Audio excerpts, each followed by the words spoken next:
Isang mainit na pagbati sa lahat ng ating mga kababayan.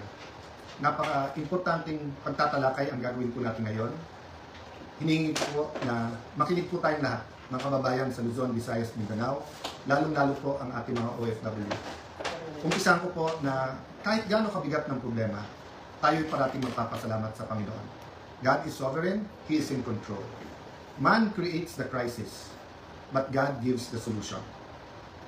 The last few weeks, there was a man-made crisis by the minority in cooperation with some people in the administration, by them trying to undermine the leadership of the Senate at pinapalabas na magulo ang Senado. Pero mas mabigat po ang usapin natin ngayon. Bakit po? Dahil may tanong po tayo. Una, has Philippine democracy died again? Pangalawang tanong, binasura po ba ang Philippine Constitution? Bakit po ito tinatanong?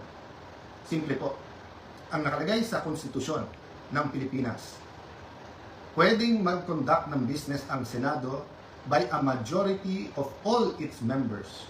Ang majority po ng 24 ay 13 po. 13 po ang numero. Yung sinasabi po nilang kaso, yung po ay ibang-iba. Nag-adjourn po kami nung nag-walk out sila. So that means they have to call the roll at kailangan 13. Yung binabanggit nilang kaso po, hinahamon ko lahat ng abogado. It is not applicable kasi doon po tuloy-tuloy yung sesyon. Tinigil tapos sinabing may continuing forum po sila. Tayo po, malinaw na malinaw sa records, ay nag-adjourn last Tuesday at sinabi na tayo ay muling magre-resume ng alas 5 ng Lunes. So, what is the point of going through this? The question we have to ask ourselves is that, is the Constitution but a piece of paper to this administration? Has the judiciary ceased to function? Wala na bang Senado? Yun na po ba ang pananaw ng ating administrasyon? Ang tingin ba po ng 12 senador ay basta't kakampi mo ang Malacanang ay wala ng batas? Kung titingnan niyo po ang Rule 1 and 2 ng Senado, na ayon to sa Philippine Constitution, para i-elect ang Senate President at ang Senate President Pro Tem o Pro Tempore, ay kailangan po 13. So paano po nila alisin si Senator Loren Legarda kung 12 lang po sila? At mapapakita po sa inyo na gusto nilang i-control ang premises ng Senado at gusto po nilang hindi mag-hearing ang Blue Ribbon Committee bukas sapagkat ay binasa po nilang rule para magkaroon po ng acting Senate President. Kailan po ba pwede magkaroon ng acting Senate President? Babasahin ko po sa inyong rule. Sabi po, in cases specified in subparagraph C of Section 4 of the rule, the President Pro Tem shall serve as acting President until the Senate shall have elected a new President. Hindi po sila maka-elect ng new President dahil wala po silang 13. Ulitin ko po, pag may 13 po sila, ako pa mag-o-oath sa kanila. Bibilisan ko po na ibibigay sa kanila. Wala po silang 13. So ano yung rule po? The President Pro Tempore shall discharge the powers and duties of the President in the following cases, A, B, C. But she or he shall only become acting President in the case of subsection C, which says, in the event of resignation, hindi po tayo nagre-resign. Removal, hindi po nila ako naalis. Death, buhay pa naman po siguro ako, hindi po AI to. Hindi po AI ang kumakausap sa inyo ngayon, buhay pa ho ako. Absolute incapacity, siguro naman po nakikita nyo, nakakapag-isip po ako, nakakapagsalita po ako. So wala pong ground para magkaroon ng acting president. This is an illegal coup d'etat na may kasamang pagbabasura ng ating konstitusyon. I warned everyone about this from day one. We warned everyone yesterday when we explained the use of the parliamentary tool of not having a quorum. And kaninang tanghali, habang kausap ko po si Senator Marcoleta, I asked everyone, please pray, kasi at that time, balita po namin na nag-step up sila sa pagsasabing wala na yung kaso nyo, sumama lang kayo, or pumunta lang kayo ng session hall. I even got a text yesterday, pumunta lang daw ako or si Senator Loren para nga at least mag-open and close. Nangyayari po minsan yan, that's a longer story.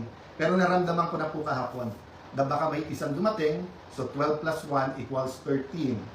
So 12 pa rin po ngayon, ay pang-11 pa rin po. Dahil sa ating konstitusyon, sa ating rules of the Senate, kailangan pong 13. Hindi po kami nagpipilit sa kapangyarihan. I can go as Senate President, even as Senator anytime. Hindi po ba ako lang ang katangi-tangi sa mga matataas na opisyal na nung nangyari yung flood control scam ay nagsabi, ba't hindi na lang tayo lahat mag-resign? Bakit po ngayon, after asking me to resign yesterday, illegal po.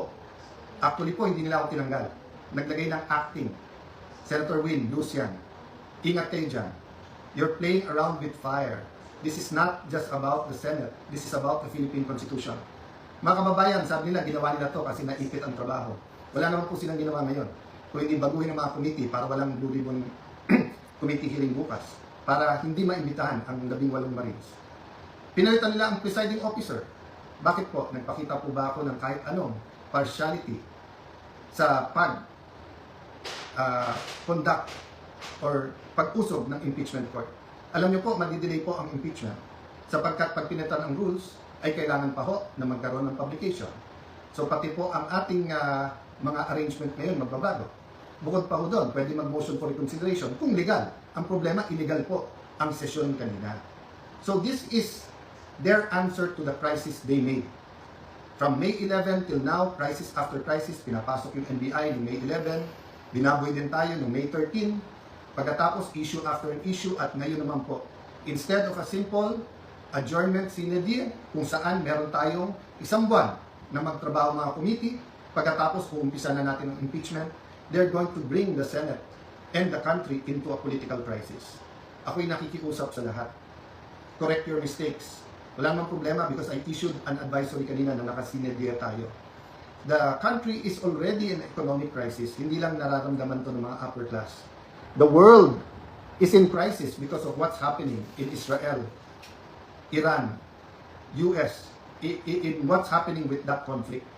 Marami pong naghihirap na, mas maraming maghihirap pa. We need the impeachment to be fair and impartial. We need to investigate the flood control scam in a very impartial way that will be satisfactory to all our people. And we need a functioning Senate, an independent Senate. Huwag niyo po kaming alalahanin mga kababayan. Okay po ako.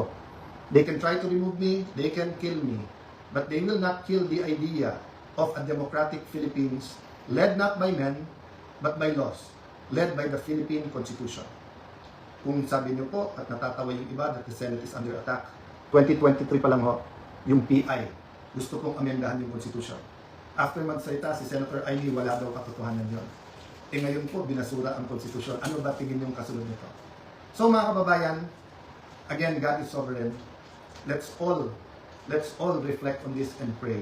But tomorrow, tuloy ang hearing ng Blue Ribbon Committee. I am still the legitimate, legal, moral Senate President of the Republic of the Philippines. There is still functioning committees.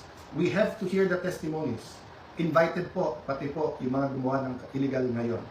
You can try to stop us, but you will be stopping the Filipino people.